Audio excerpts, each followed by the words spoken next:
Good afternoon, folks, and welcome to the Pervasive Media Studio Lunchtime Talk. These talks are live every Friday at 1 p.m, both here in the building and live online. Hello online. Whether you're in Bristol or you're far away, you can join in the conversation. My name is Martin O'Leary. I am the Pervasive Media Studio community lead. I'm a white man in my 40s with long hair and a beard, wearing a blue jumper today.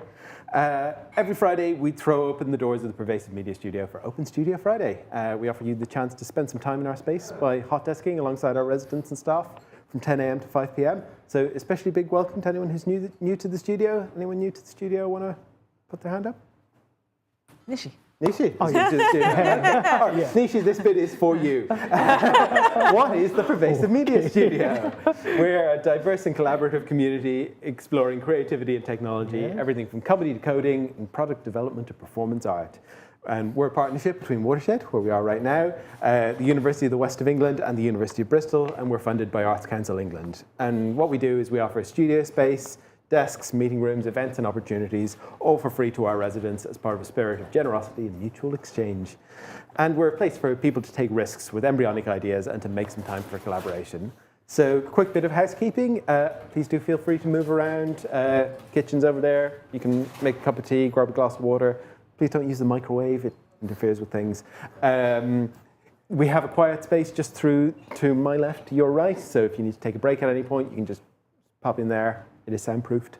There are fire exits at either end of the studio. If you hear a fire alarm, we are not expecting a fire drill, so that's probably real. The studio team will direct you, but the fire exits are, again, my left, your right, the other end of the studio on either side.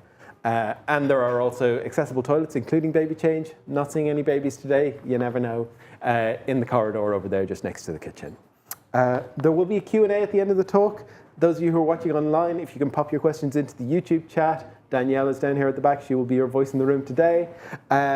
If you're in the room, you can just put your hand up and you can be your voice in the room. You can get news on all of our future talks by heading to watershed.co.uk/studio, to @PMStudioUK on Twitter/X, @Pervasive Media Studio, at mastodon.social on Mastodon, or @Pervasive Media Studio on Instagram. Right. Our speakers for today are Laura Kriefman and Tsubashi Nishi. Laura is a choreographer, creative technologist, and the CEO of the Barbican Theatre Plymouth. Nishi-san is a co-director of the Future Undokai Project, a groundbreaking Japanese initiative exploring the future of intergenerational community sports and how communities might design new multiplayer physical games. And they're going to be talking about their work and how they're launching the UK's first Undokai in Plymouth. It says here next week, but tomorrow. It's actually tomorrow. So please join me in giving a very warm welcome to Laura and Nishi.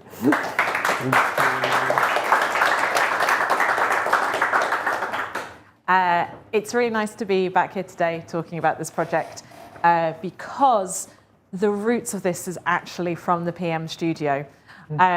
So I've been a PM Studio resident for a long time, and in 2016, a member of YCAM's team, Akiko, was able to come over here for a year as part of a placement, and I met her and was able to experience some of YCAM, which is the Yamaguchi Center for Arts and Media's work, including the Ram Dance Toolkit. All of this will make sense later on.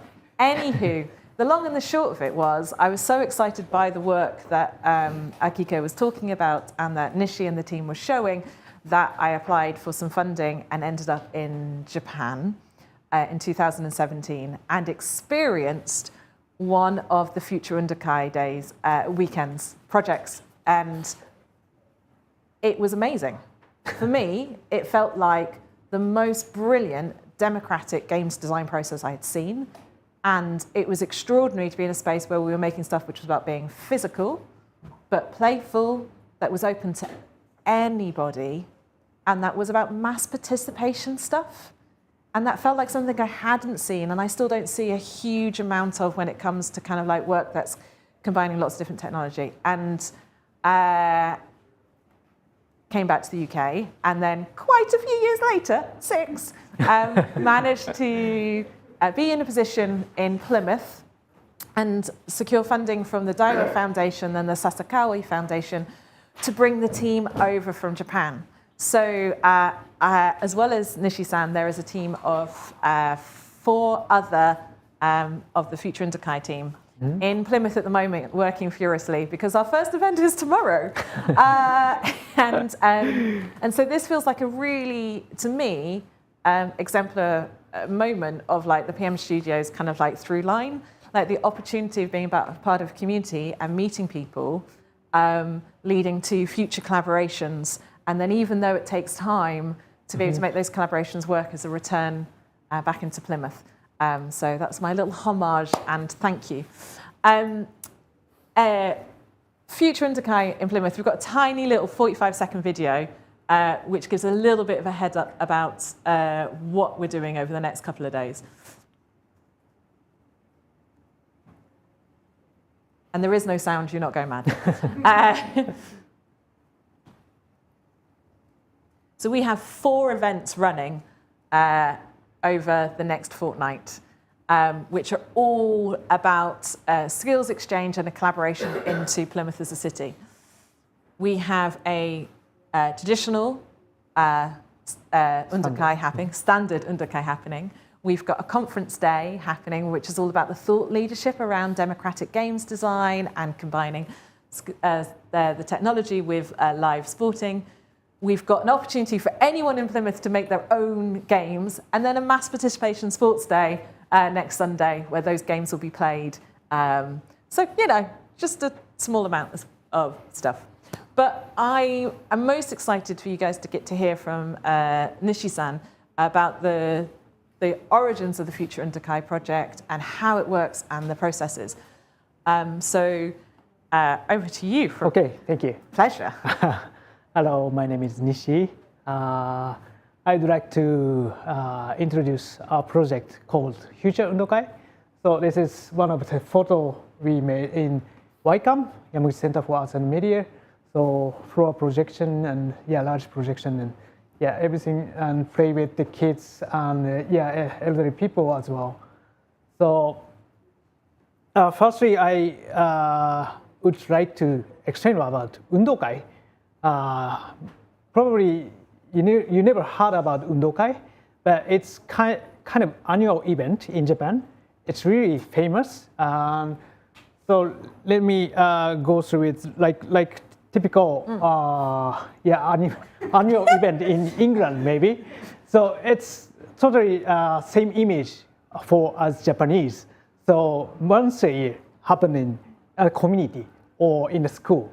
Yeah. So like a Mayfair, bonfire, Morris dancing in this, right? We tried to find an analogy. To me, exactly. an Undokai is a bit like a community sports day that you might do at something like a Mayfair or in your primary school. But actually, it's bigger than that because everybody in Japan, this is an essential part of Japanese culture. It is something that happens annually and everybody's involved, like thousands of people. So it kind of, like it has like everyone knows the games and they're a little bit twee, a bit like a Morris dance sometimes feels that way. Sorry, that's a generalization. But it has these kind of elements of all these different items. So that is idea or to explain about how we engage for Undokai in Japan. Yeah. So it's totally natural things that happen in autumn in the community and in the school. So, okay, let's go to next slide. Oh, I haven't explained myself. So I'm Nishi. I'm a curator in Yamaguchi Center for Arts and Media called YCAM, and also the member of Undokai Association. And so this is where I'm working for. This is the building forming the wave. This is YCAM building. In front of that, there is a green field, and we played Undokai here, Future Undokai. That was happened 2019. So from that photo, we never know what happened there. So someone lied on and dividing several teams and playing something, but it was actually created by the participant of Future Undokai on that year. So actually that was new game for everyone to play. And so that is kind of one picture image to introduce myself. So yeah, Yamaguchi Center for Arts and Media and Future Yamaguchi Undokai was happened like already 7 times in Yamaguchi City. So after we started like 2015 in Yamaguchi, and so then someone in other cities like Osaka or Tokyo has interested in, and we also produce other cities and bring our idea to co-create the Future Undokai with them. But this is the first time the team have been able to create the project internationally, which is really exciting. So we we create this kind of team to organize a project with Future Undokai. We call Undokai Association. So who like a game designer, like me, curator, and architect, or the other members get in and do some project with them. So get back to Undokai. And so it's really unique event in Japan, but it's similar to Sports Day. Doing relays, tug of wars, but we separate in several teams and do competition during the day, hold the team. So we kind of do competition whole day. So we do some games, not only one games, but 5 to 10 games. Then we decide, at the end of the day, we will find which team is the champion. Yeah. And these are held both in schools and community centres, but also with businesses. And there's the games, everybody knows the games that get played. There is kind of like a bank there of about maybe 15 games which are played, and some of them have been played for 150 years and some of them for 50 years, but they are very much like, if you mention the games, everyone goes, oh yeah, that one. Yeah, we know that. So some photos from all these, like 150 years ago, we started Undokai in Tokyo. And actually, it's still popular in Japan. And the number is like 70,000 cases happen in total in Japanese population, like all the community and all school doing once in a year. So that means 70,000 Undokai happens in a year. So more than about how many? Probably about a million people. Million people are joining that event. Every year. Every year. So, but the Undokai format became really kind of conservative. How can I say it? It's really strict some way. Yeah. Too competitive. Yeah, Takaki-san, who's a part of the team, talks about the fact it's gotten, actually the whole team talk about the fact it's gotten quite set in its ways. Yeah, exactly. The games are set, the rules are set, there's no derivation, and so there is, the Future Undokai team were quite concerned that would mean that it... Not fitting in. Contemporary. It won't evolve, it cannot be anything new, it will stagnate. And so this is kind of where the Future Undokai Project came from, which I find really interesting as an idea. So that's why we start Future Undokai. This is, so now we're going to explain about. So we recommend not a standard Undokai, but Future Undokai for everybody. So because we follow the format of the Undokai, but we do approaching for more creative way to improve Undokai itself. So so this is the end of the day of Future Undokai in Yamaguchi. So about 300 people are joining us. So participants will create a rule and also thinking about how to share the rules and how make easier to understand because the time is limited.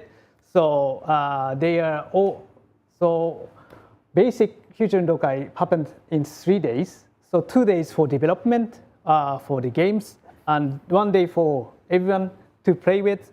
So the time is really, really limited. So we recommend people who joining us to make it really simple rule, to easy to explain, easy to play with, and easy to share with the people.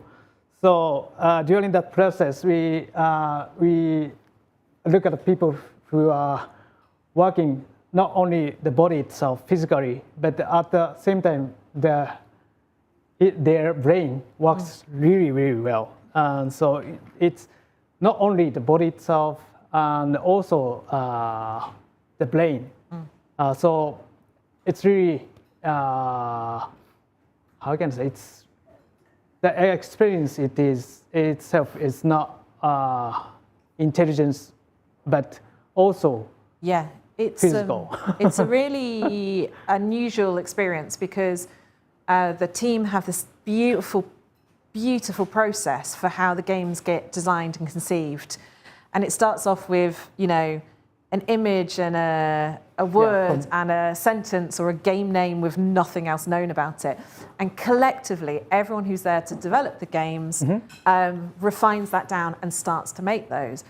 What I really observed is that creates a real democracy in the designing process, but also how a game evolves. I may have come up with a name of a game and written it down, and an entire another group might take that and make it into something else. So that kind of like how an idea can evolve is also held really lightly.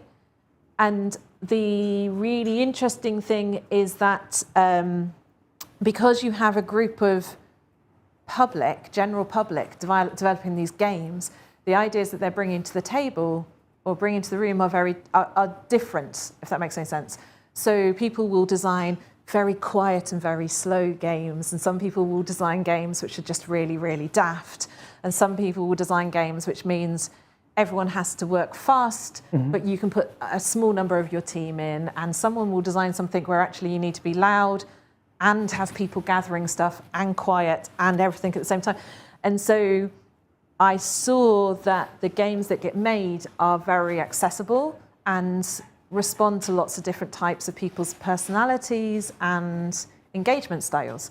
So over a bank of games, you'll end up with something which is actually supports a really interesting mix of people to feel really empowered to both play and to have made those games. And the 2.5 days is really interesting because it does mean that things just have to be in the same way we're used to with a hackathon or something like that.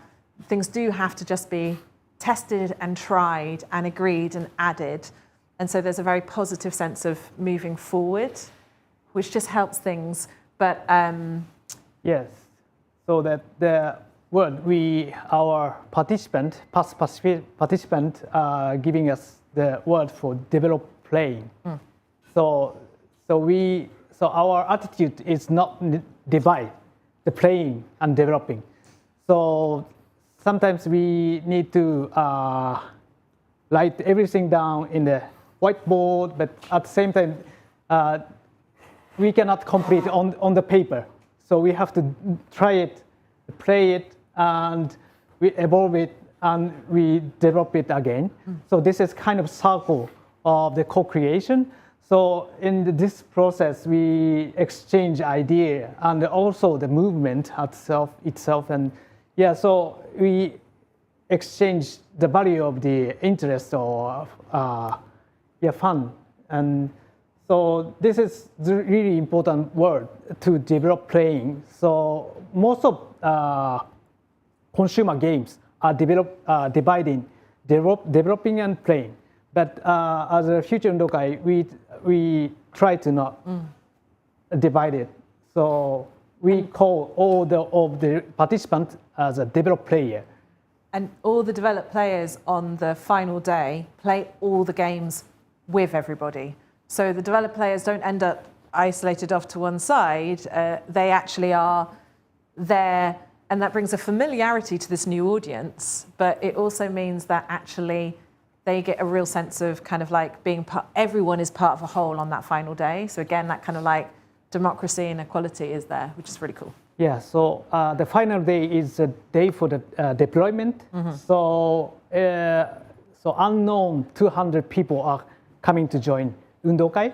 So they need to explain everything by themselves. So we do a lot of asking for developer player, what is the game about, and what is the rule, and what is the order to make a winner or losers, and yeah. So that in that process, the game shapes are forming, yeah, through the discussion, and also play, yeah.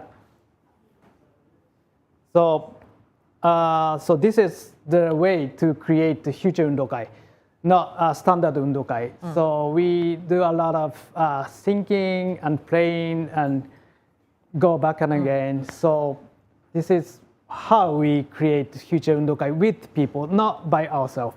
We produce the opportunity and environment, but we are just a facilitator, and developer player will create their own games by themselves and thinking about the others who participate in Undokai. So we literally do not know what games will be played next Sunday in Plymouth. Yes. So it's totally amazing that the people joining us are from little kids to the adults and the elder people, and yeah, following the rules which created by the developer player. Yeah. Yeah, it's really just few moments, like 2 days, and to follow the instruction of the rules and games. So it reminds me sometimes it's creating really small scale of society or something like that. So we can it's analogically thinking about the society itself. It's really complicated and it's huge, but the basement of the system and structure is kind of similar or same. So through this Future Undokai, I suppose people are understanding how it works, the democratic way, as Laura said. So this is why we recommend the Future Undokai to the people. Yeah, I really like it because within the groups, you hear there is enough time and space, and the groups developing each game are relatively small. So and the way they facilitate it is so good that you really hear everybody's different voices and ideas come through, and there's the space for that. And that means somebody who's maybe not always that confident, or I think we were working with somebody who was a postmistress, so, but, they're bringing very different things to the table, and there is space in the process to really allow that to come through. And that to me is really important, because what we're trying to do with the organisation, the Barbican Theatre in Plymouth, is about creating spaces for people to build their own cultural voice. And we're just trying to give them a platform for that, like fundamentally in everything we do. So that to me is really exciting to see that in action, and to be able to collaborate with a group from another country that is also excited and specialising in that, and kind of like bring that exemplar to the city. Yeah, so because Undokai is just one day event, so it's formed really instantly, and it's gone. I feel it's really beautiful. Yeah. So I will really looking forward to see how the Plymouth create the Future Undokai, and and yes, sometimes some participants joined Future Undokai and leave comment for me, and it's kind of practice for democratic process.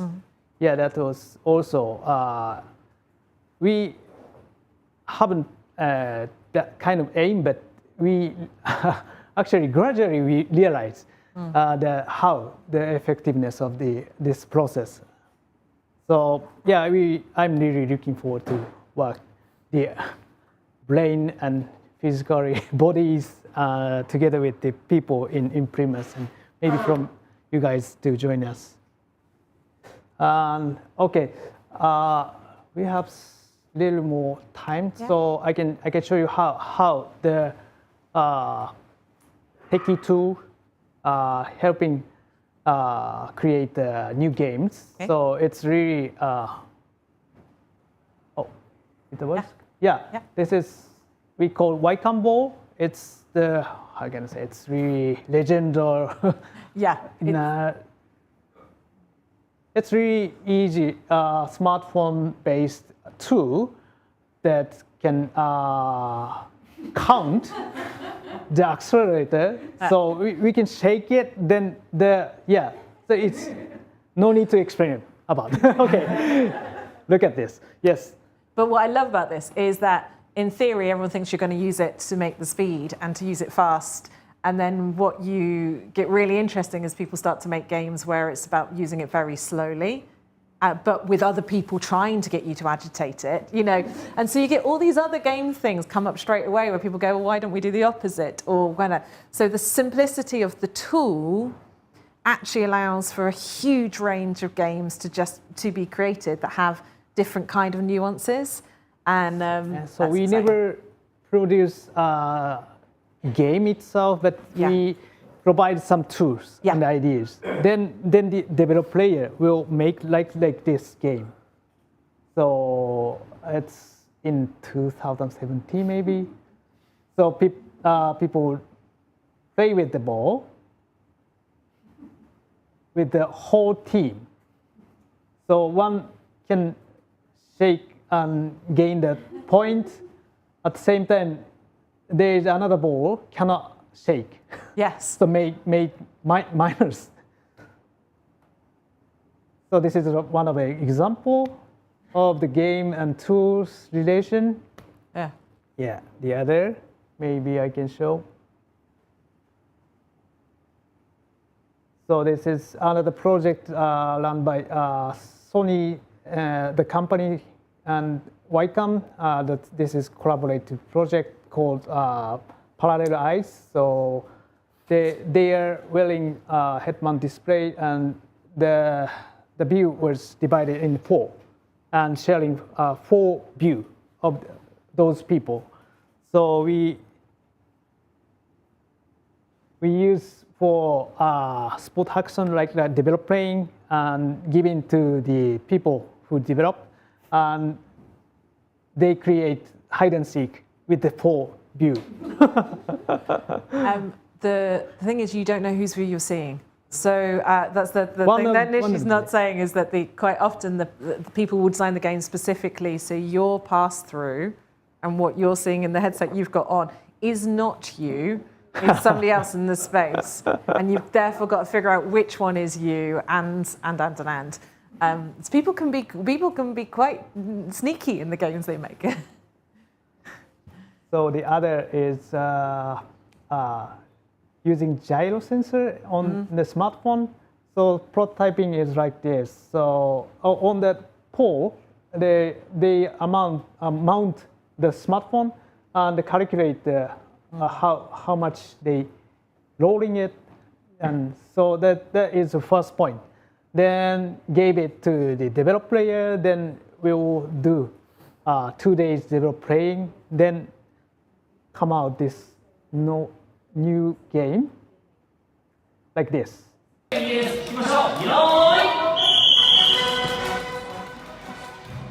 So people need to remain in white place. They are against the 2 teams.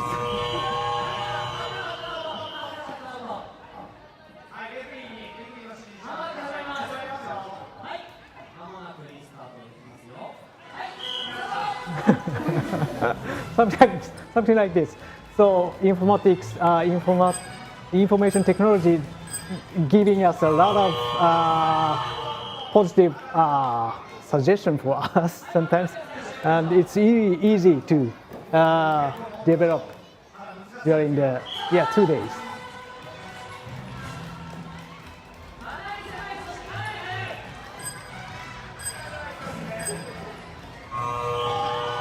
So it's not really complicated. Yeah. It's really simple, but it makes fun. It's really Undokai's method and methodology. And that's the thing, like it's really great to be involved with a project that at its heart, it's actually about getting people together to have some fun. Like so much stuff that we end up making is often a little bit serious and which is great and very important. But I quite like the fact that within this, we're doing something that's actually really quite serious, like democratic game design, like actually giving place for people to find their own voice, breaking down silos. Like there's some quite massive things that happen, but fundamentally whilst having a daft time and laughing a lot. Yeah. This is kind of small. There is a switch, turn on those balloons, and on the top of the balloon there is a point that they have to attach. Really simple. Yeah. So the balloon is like one of those American car show balloons that gets inflated.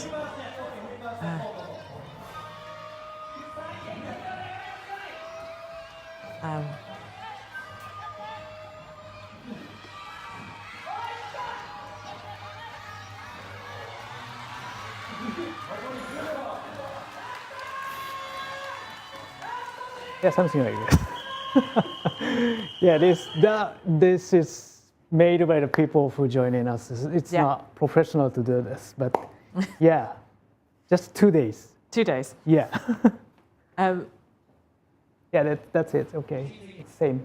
So, a little bit about what's actually happening in Plymouth. We thought that I think it's more fun to hear from Nishu, but I should probably give some information. So, I have organised with my brilliant team a set of events in Plymouth. We have a traditional Undokai, which is happening tomorrow, where we are actually kind of introducing people into actually that foundation of like the standard Undokai.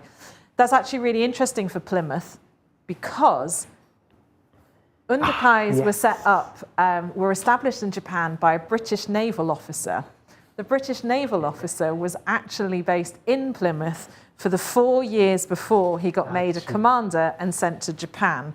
So we've accidentally and brilliantly created this 150-year feedback loop of the history of the Navy, which if anyone knows Plymouth, knows that's quite a thing.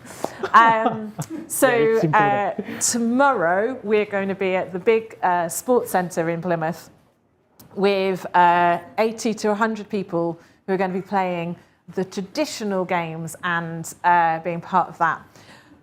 We've then got a conference which I'm really interested in and excited by because we've got a number of really extraordinary speakers coming down, including Furaha, who many people here in the PM studio know in the community, and Emma Powell from Air Giants, and Jim Sefton from UK Hado, and all of our amazing Japanese collaborators. And we're actually just going to be really having a day to talk about the nuances of this. So actually, what are the politics? What's the complexities of allowing cultural ideas to grow over 150 years or into the future? How do you hold its heart as something, but how do you support that? How do you create that financial space or the community space for things to keep living and breathing? How do we think about the democracy of games design, and actually what's the future of this with kind of like almost the esports versus tactility versus mass participation elements? Like how does that all come together? So I think this is going to be, I'm really excited about that day as a knowledge exchange, and you're all very welcome. Tickets are still available. Yep. The next thing is the brilliance, which is like the developed players. So we have made an open call invite across Plymouth for anybody to join us from next Friday evening onwards as part of the developed players to make new games for Plymouth.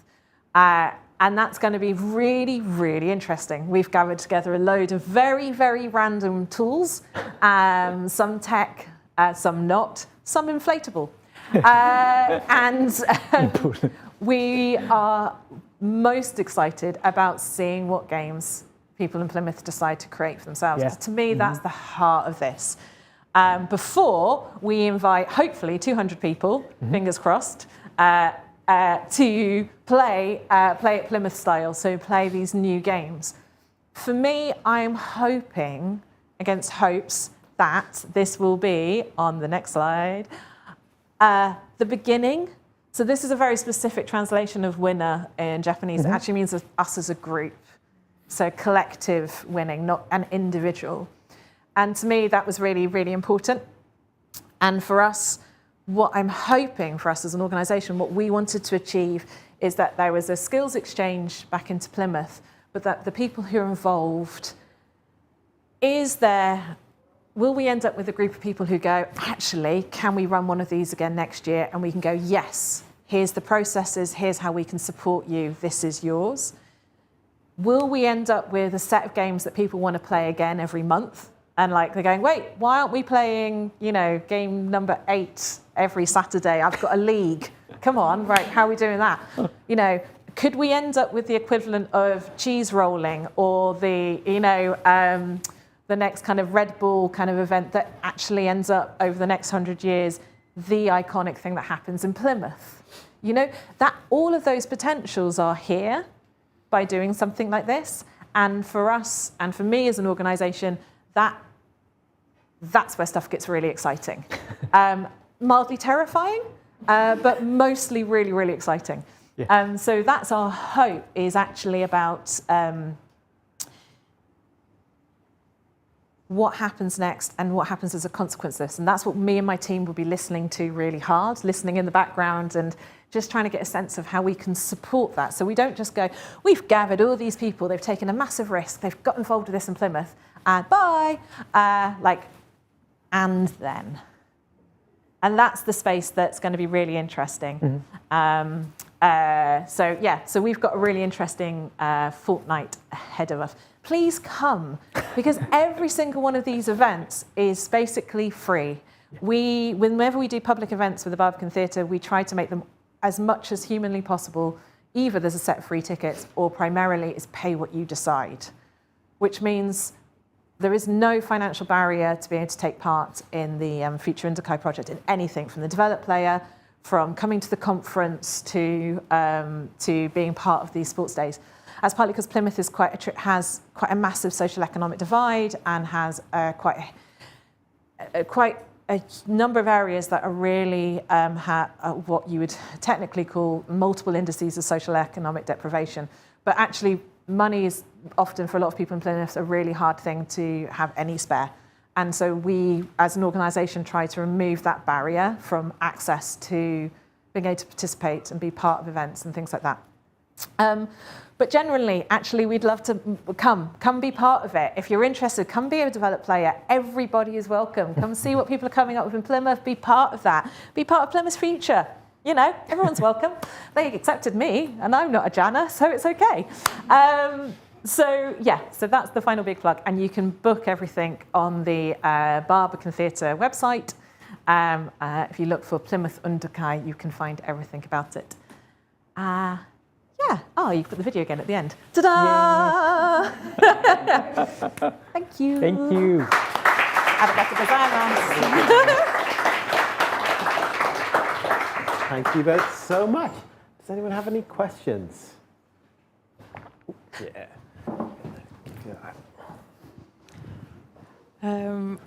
Thank you. I absolutely am ready to run around in an air-filled ball and whack into stuff. I have to admit, I don't like games, but very bad with rules, not a game player, but that I would definitely take part in. I missed the beginning of the talk, and I'm very sorry, but I don't know if you've covered it already, but I'm really interested in how games can provide safe spaces for people to try new things and to test new behaviours, test new attitudes, gain new skills in another world where you don't have to feel the pressure of normal life. And I'm wondering, because people must make a lot of mistakes, and some games must not be very good. How do you hold space for these moments in these events? And is there any way that you track to see what happens with the young kids or with the adults after they've left? Like if their confidence or skill set or interest changes? Good question. Very good questions. Yeah, because we think it's never end, because there is a goal for the day.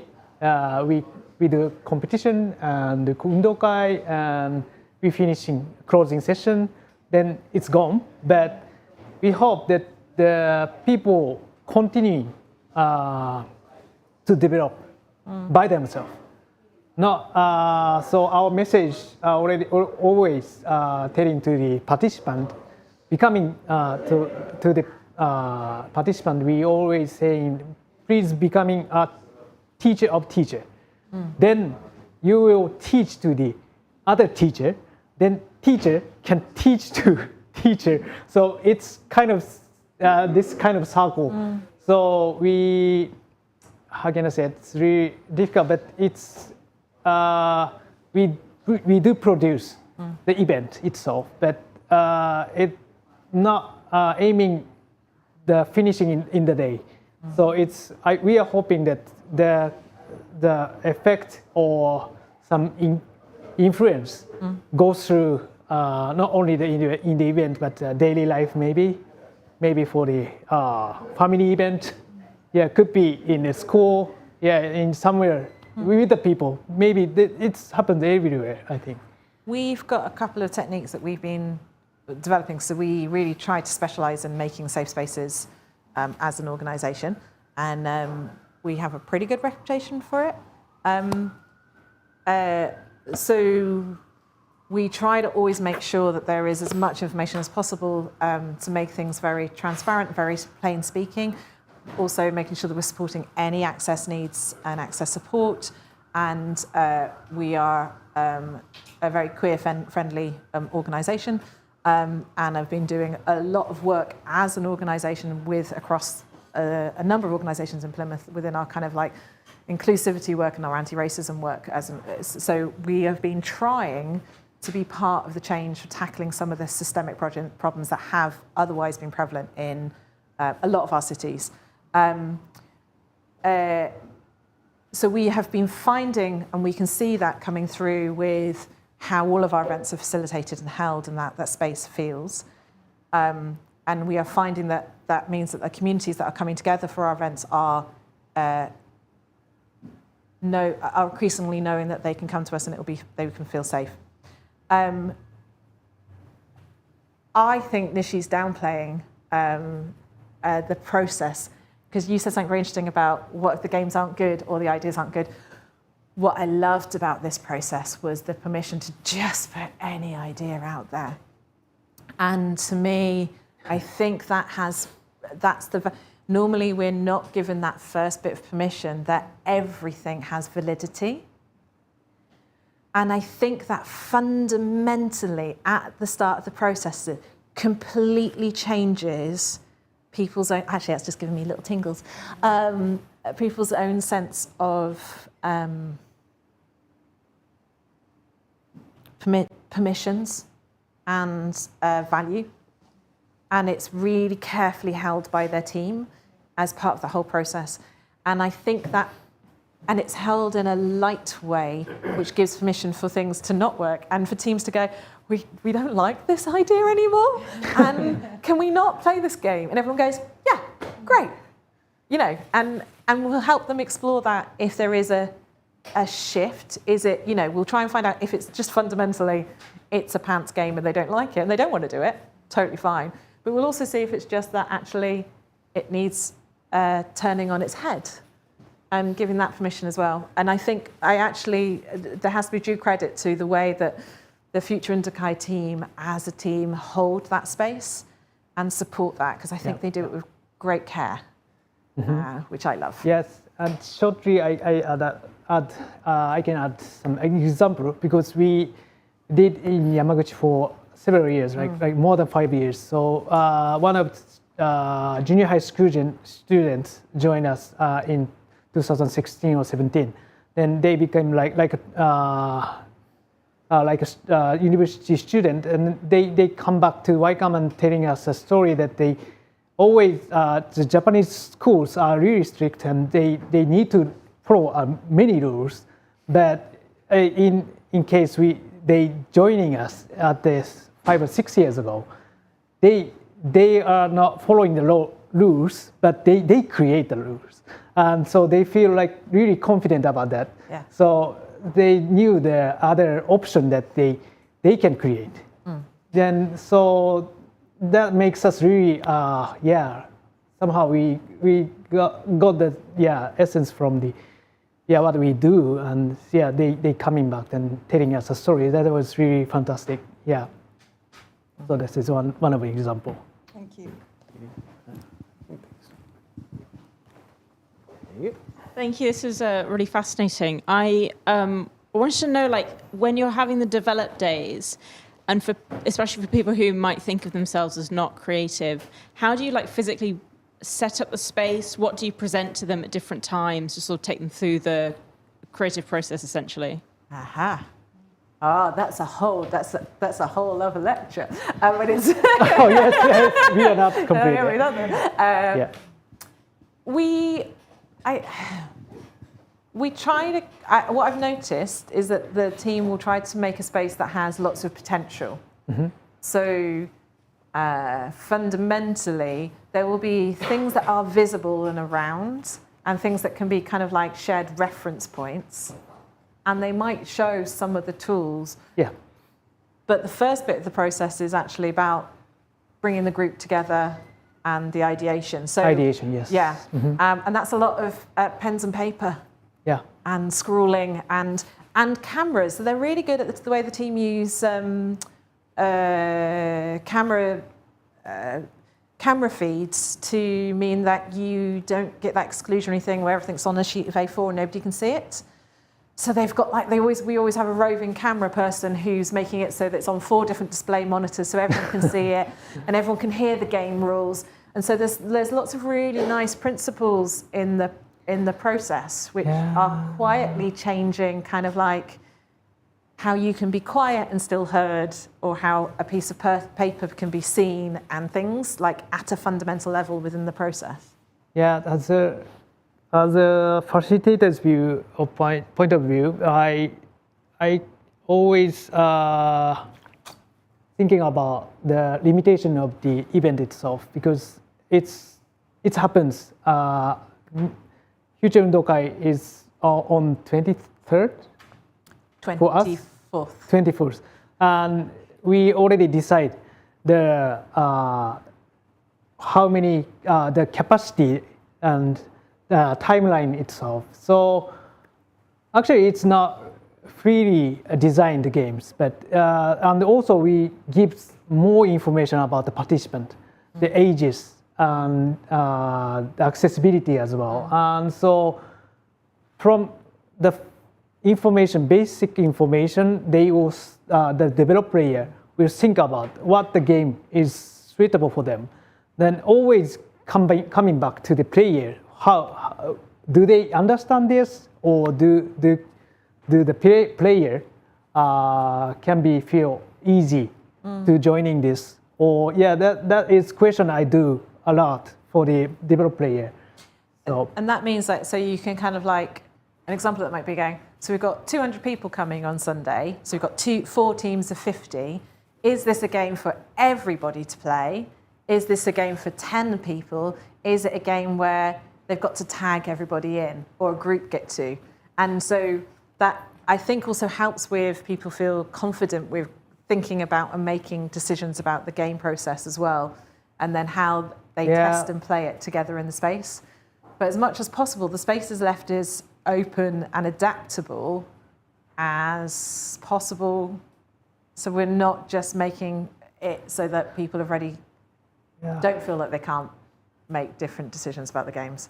We are indoors this year because it's Plymouth and it likes to rain. So we've made a small decision. so realistic situation makes us really easy decision to make, right? So we cannot explain about the game about an hour or something. So we need to play, and we design always one game spend only 30 minutes, 10 minutes preparation and explanation, 20 minutes for the playing. So this is our design. So we can change. The player, of course, can change, but we propose this kind of a structure, and that makes more easier to. It's for me. It's so everybody who would like to create something, always having a vision of perfection. But it's not about that. So more realistic way. We approach to the developer player to show the realistic conditions for. So that shorter time span makes it helps people think more practically rather than going, I've got to invent the entire rule set of American football, I don't know, or lacrosse. Or, something actually has multiple offside, extra time. Like, actually, it means it gets held in quite a practical way as well. And I think that helps as well with the design processes. Mm-hmm. Yeah. Anybody else? Tom? Hi. I was just thinking, are there any sort of cultural barriers that you've encountered? Like you were talking about the Barbican being quite a queer-friendly space, and how maybe it's less of a queer-friendly Japan not having so many LGBT rights, and whether that you've encountered any difficulties with that. No, we haven't. No,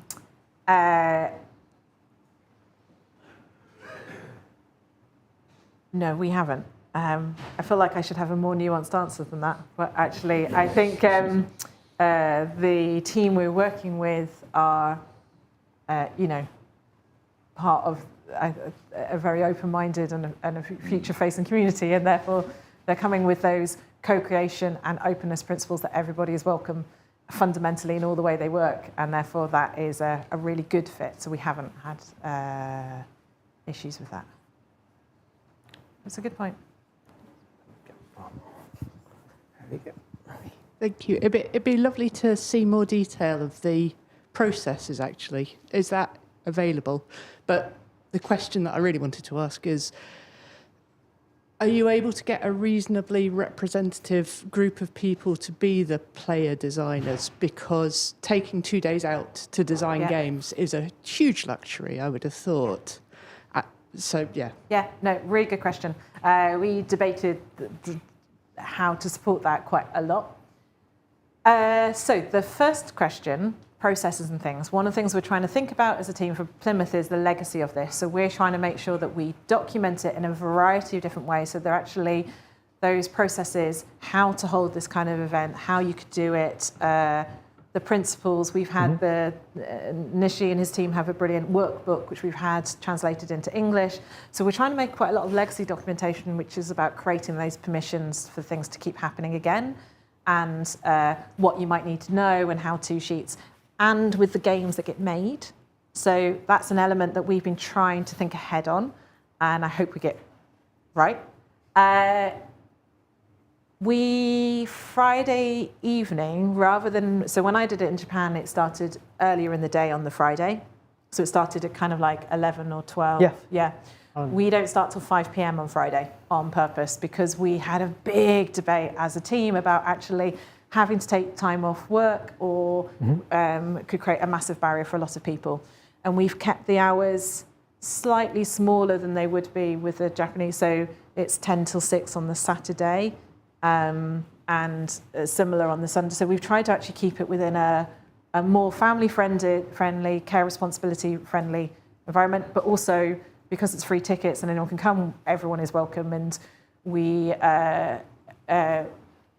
would always support that and make sure that if anyone wants to bring kids who are younger, that we will make sure that that's supported as well. So we've tried to kind of hold that in the original conceiving processes, because that's one of the things we were worried about as well. Any last questions? Jack?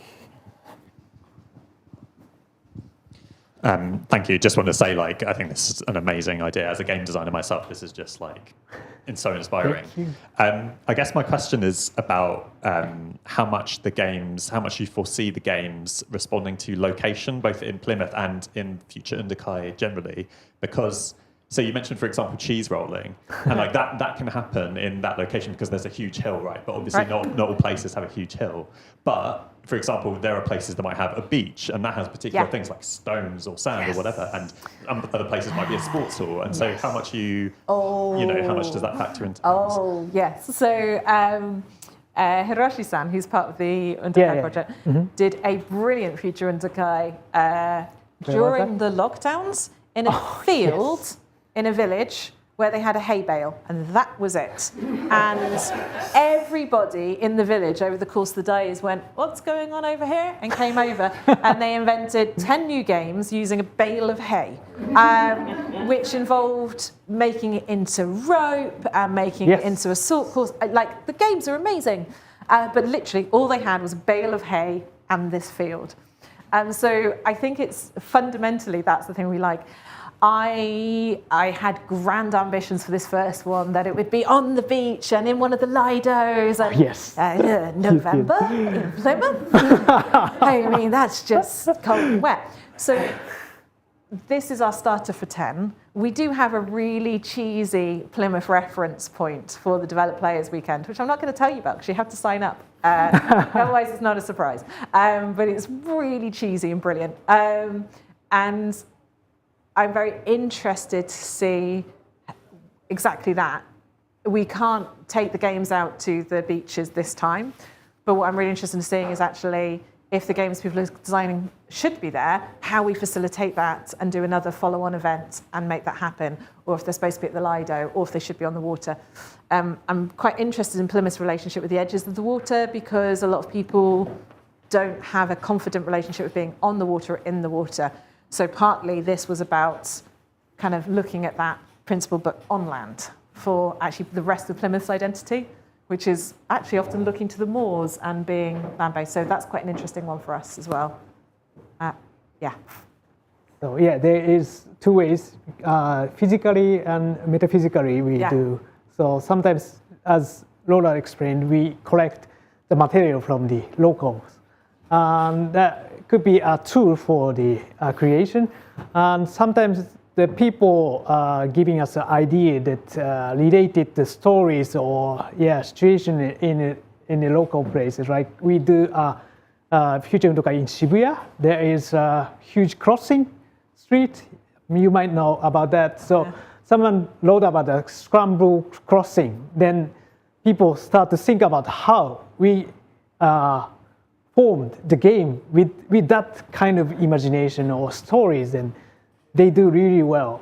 So sometimes it happens physically and metaphysically, yes. It was really interesting. Thank you.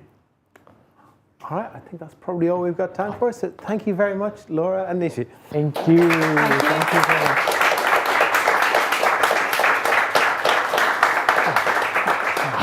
And before you all go, if you do want to stick around today at Hot Desk or find out more about what we do, please come find one of the studio team. Studio team, give us a wave. There's a few of us here today. We'll be happy to help. If you're watching online, please drop us a line on studio@watershed.co.uk with any questions. Thank you all for being here today, and we'll see you all again next time.